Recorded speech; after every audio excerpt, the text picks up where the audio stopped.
Meanwhile, in North Macedonia, one of Europe's oldest lakes has reached its lowest water levels in centuries. Lake Prespa, home to more than 2,000 species of fish, birds, mammals and plants, is rapidly receding and putting wildlife at risk of extinction. The water levels at the lake, which is located on the borders of North Macedonia, Greece and Albania, are now more than 8 meters lower than in the late 1970s. According to NASA, Prespa lost 7% of its surface area and half of its volume between 1984 and 2020. Environmentalists cite evaporation, lack of rain and excessive irrigation as the main causes. The UN has warned harmful farming practices, erosion and untreated waste is destroying the habitat of some species. And after testing the water for pesticides and chemicals, local governments have found that the quality in some areas is becoming a lot worse. But environmental issues are frequently underestimated in the region where the economy, politics and a continuing brain drain dominate the list of government priorities. To get more on this issue, I'm joined from Skopje by Zlatko Levkov. He is a professor at the Institute of Biology at Cyril and Methodius University. Thank you very much for joining us today. Right, so Professor, what is the situation in Lake Prespa now?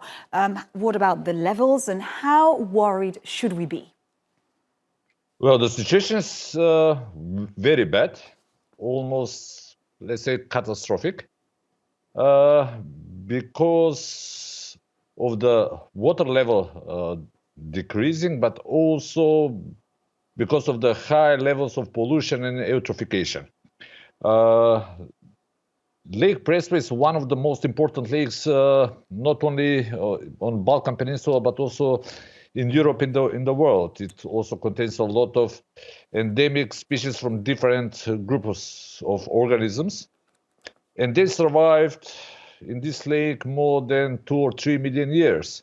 But now they are under high pressure because of the water level drop and especially because of the pollution. Now the pollution and eutrophications are the most important factors that affect biota, living organisms in the lake. So now what we can see from the lake that there is a massive algal blooms, especially during the summer period, and such kind of algal blooms might be very dangerous for the other biota in the lake, but also can be dangerous also for the people, for the humans. Right. And Professor, we'll speak about the pollution in a moment, but about the water, can you just help us understand what are the main reasons behind those low water levels that we were hinting at?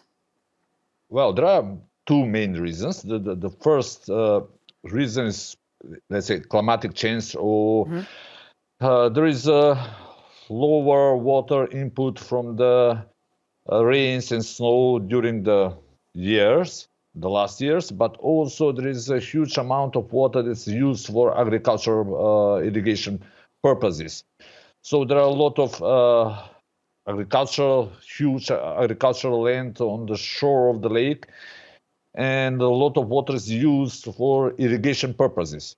So that causes, on one side, use of the water and decrease of the water level, but also input of the water that contains huge amount or large amount of pesticides, nutrients, and other chemicals that also can cause damage of the lake and biota and living organisms in the lake. Right, and as you said, this is a very important lake for the ecosystem, but also for the species living in that lake. You're saying the level of pollution in the lake is very high, and local governments have also found out that the water quality is getting much worse in some areas as well. What's causing this, but what can be done to start tackling this problem? Well, the first and the main problem is to reduce water intake from the lake. So there should be should be found some other sources of water or some agricultural practices that will not use so much water from the lake. On the other side, there should be reduce of the nutrient input from the agricultural land, from the communal wastewater. So there is a necessity to build wastewater plants in the lake.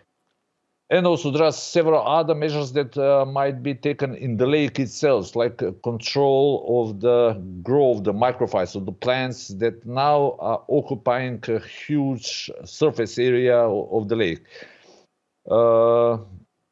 There are some other things like control of the sediment input in the lake, removal of the sediment, removal of the algal blooms.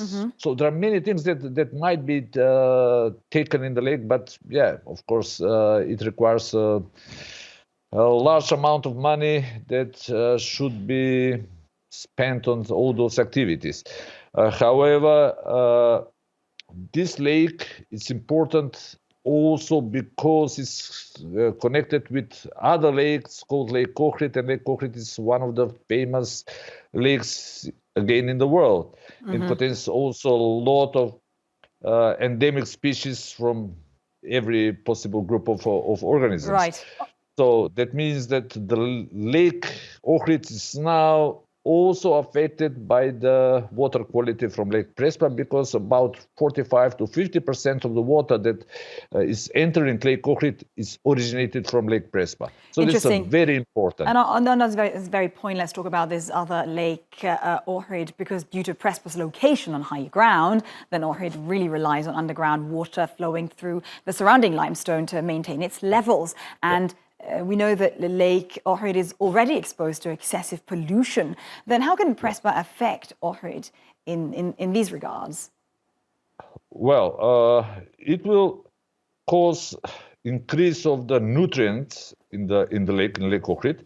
Lake Ohrid was characterized during the last 2 million years to be, we call that oligotrophic. That means very clean water with very low nutrient levels. However, Prespa now it's affecting Lake Ohrid with this input and increasing the nutrients in the lake.